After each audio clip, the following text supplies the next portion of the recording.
Saidev and other board members, the distinguished Mayor of Nordwijk, my good friend Rabin Baldev Singh, former Deputy Mayor of the City of The Hague, friends, ladies and gentlemen.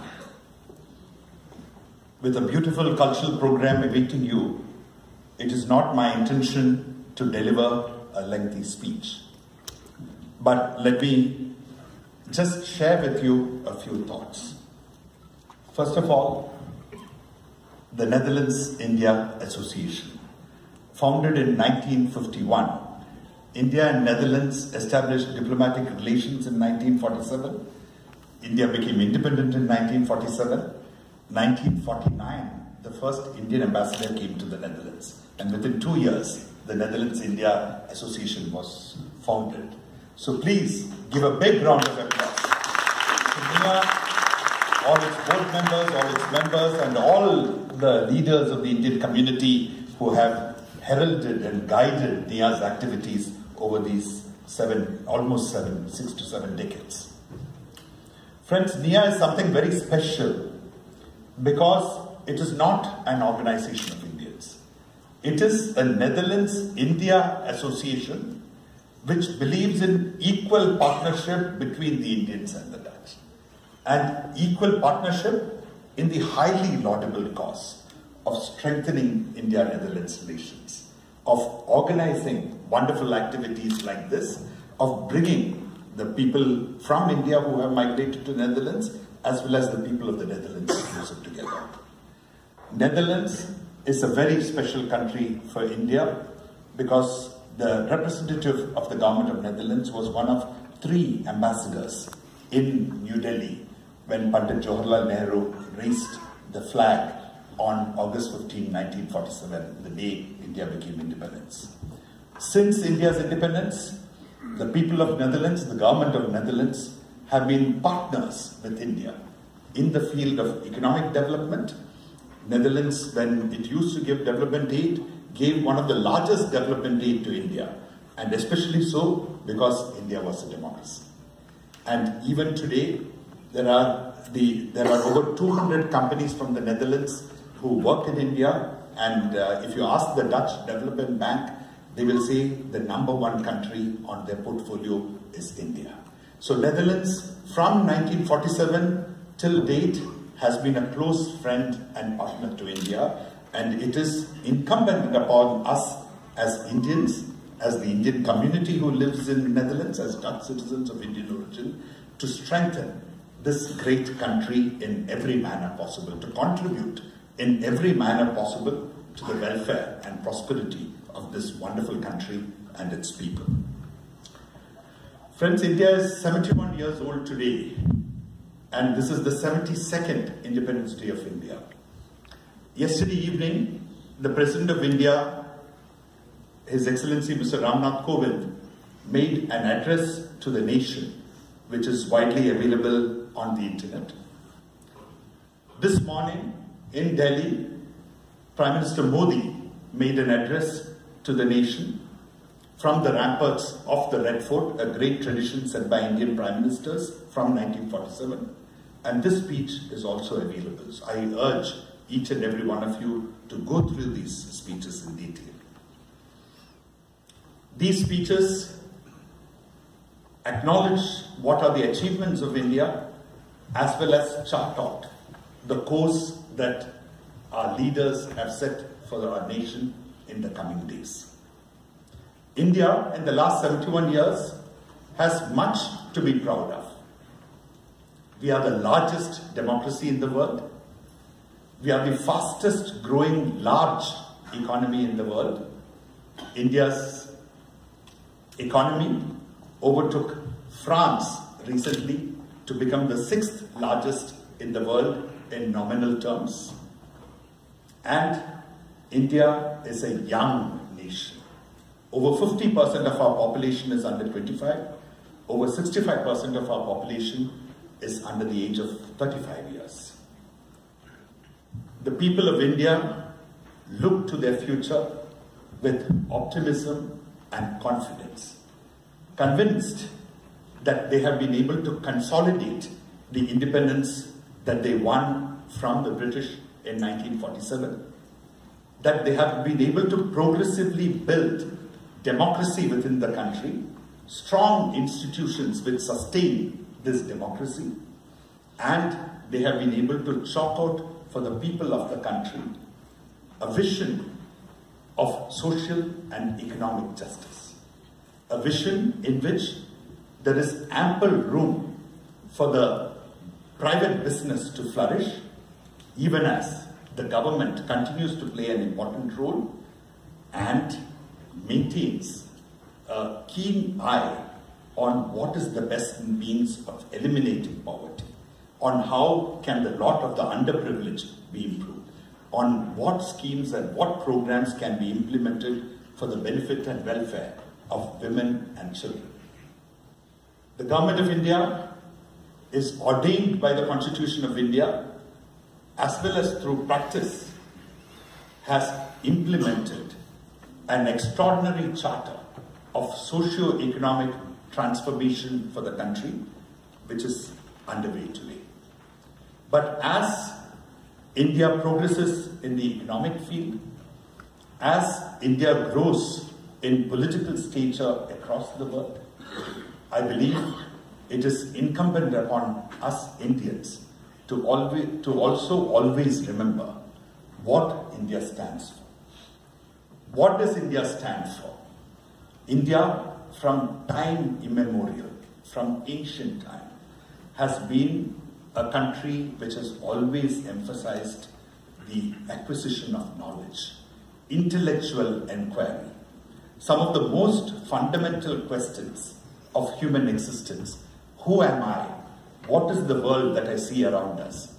Has been asked and answered by thousands and thousands of saints and sages across history. The amount of knowledge that there is in the Vedas and Upanishads of India, there would be few other similar scriptures or texts which would possess, and this reflects a high degree of intellectual inquiry as well as concern for mankind, for humanity and the world and the relationship between man and the world. But please give a wait. But this intellectual inquiry in India has never been exclusionist.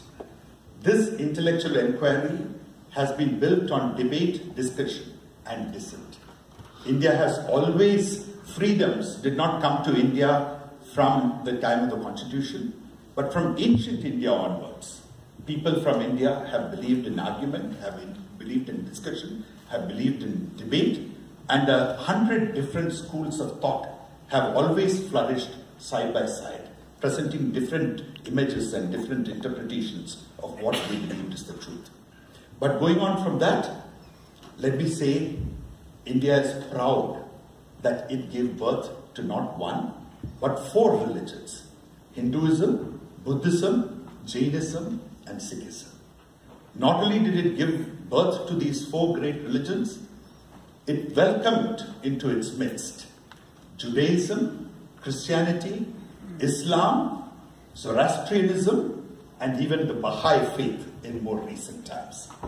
If there is one way to describe religion in India, it is multiplicity and coexistence of religions within India.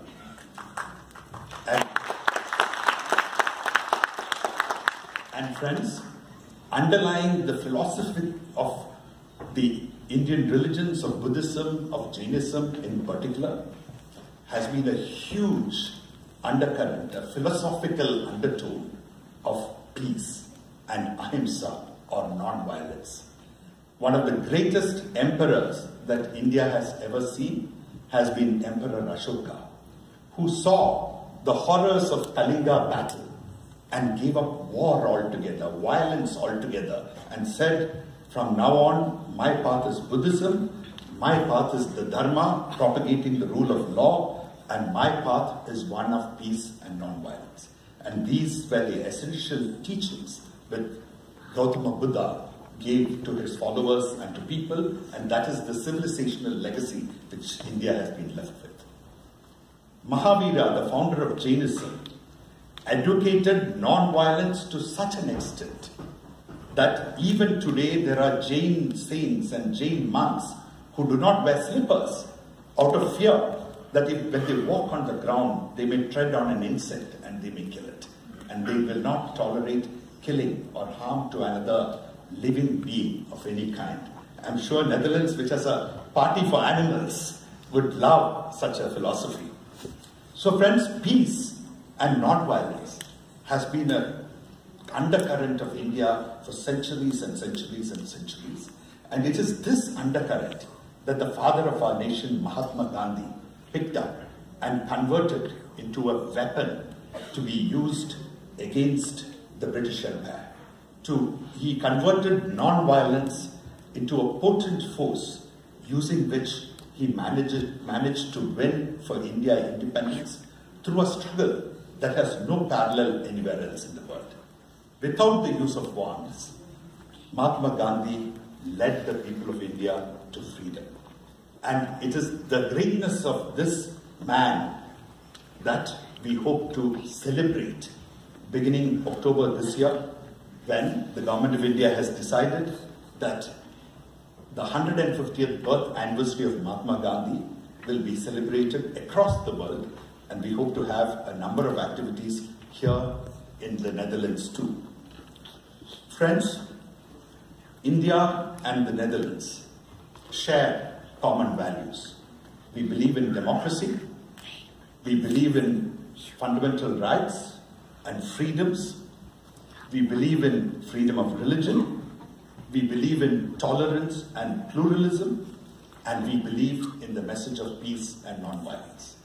India and Netherlands are also united by the conviction that the challenges of the world, the problems of the world, have to be addressed through collective action.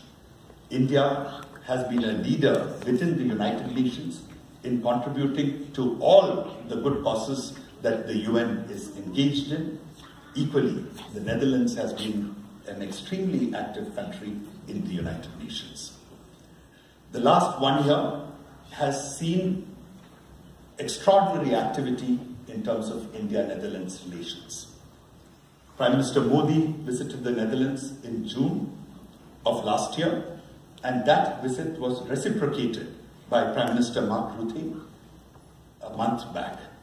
And when Prime Minister Mark Rutte went to India, he took with him 4 ministers of the Netherlands government: the Minister of Agriculture, the Minister of Infrastructure, the Minister for Foreign Trade, and the Minister for Health. He also took with him the Mayor of the city of The Hague.